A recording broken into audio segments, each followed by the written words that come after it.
นี่มันคืออย่างนี่ที่ว่าน้องควันเห็นPFCก็เห็นเนาะที่ว่าพี่ยูทูบเบอร์ได้ถ่ายลงไปนะเนาะทุกคนน้องควันบอกหัวคืออย่างนะจำสื่อบ่ได้ว้าวลายทุกคน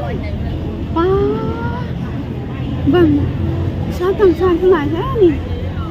ป้า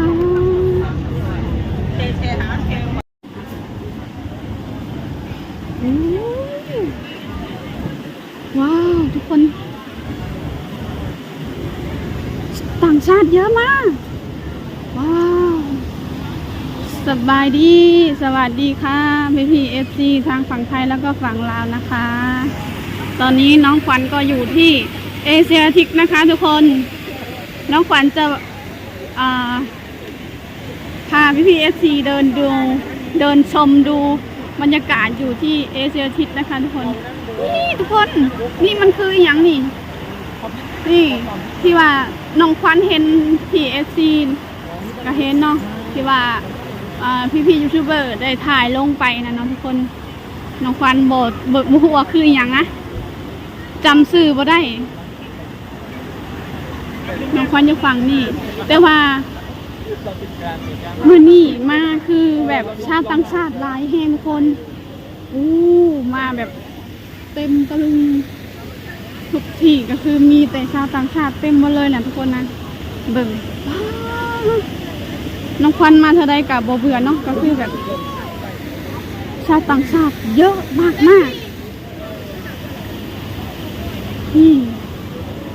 ยันน้องควันจะพาเดินชม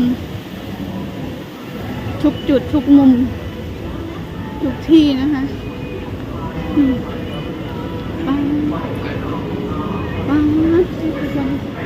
ร้านอาหารก็เต็มเลย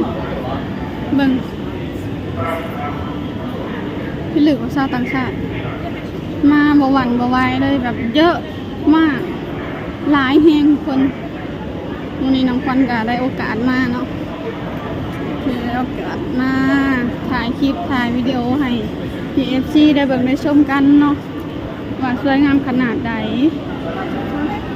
ว่าคนหลายบ่เนาะบอกน้องถามเลยว่าหลายแหงเนาะทุกคนชาวต่างชาติหลายแหง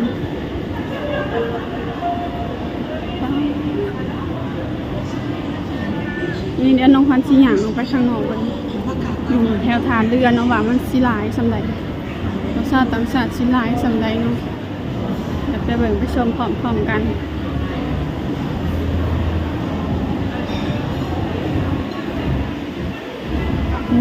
ว้าวลายทุกคนป้าเบิ่ง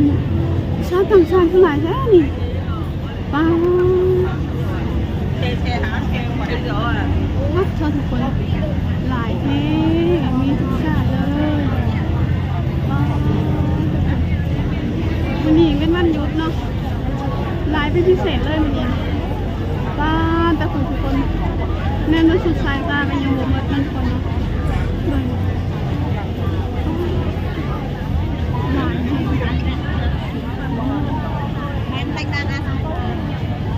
หลายเลยทุกคนชาวต่างชาติขาบ่แม่นเมืองไทยอย่างคิดขาแบบว่าคือแบบซ้ำบ่แม่นเมืองไทยแล้วเนาะแต่ว่านี่ก็คือแบบเป็นที่นิยมของคนต่างชาติเนาะของคนต่างชาติที่มักมาเที่ยวมาถ่ายคลิปวิดีโอเนาะหรือว่ามากินอาหารแบบนี้นะคือแบบชาวต่างชาติก็มักแล้วก็มักแบบเป็นแลนด์มาร์คหนึ่งที่ว่าชาวต่างชาติมากันหลายเนาะทุกคนเนาะเบิ่งนะทุกคนข้างบนสวยมากนี่จุดนี้ก็จะเป็นจุดที่ชาวต่างชาติรอจะขึ้นเรือไปชมวิวเนาะชมบรรยากาศอยู่แม่น้ำเจ้าพระยาเนาะคนหลายแห่งวันนี้คนหลายแห่งวันนี้โอ้เหมือนข้างในก็เต็มเลยทางนี้ก็เต็ม อันนี้ก็เต็มเลยทุกคนแบบอ๋อ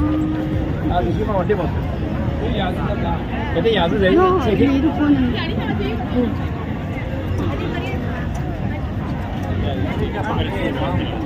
ประเทศไทยนี่คือว่าเป็นประเทศที่นิยมเป็นประเทศที่ดึงชาวต่างชาติมาหลิงมาเที่ยวกันหลายที่สุดอ๋อแต่มีทุกชาติแล้วนะคน เหมือนฝนเพิ่งหยุดตกเหมือนฝนเพิ่งหยุดตกไม่ได้เสียใจเรามันยังไม่มีข้างเรือไม่มีทาง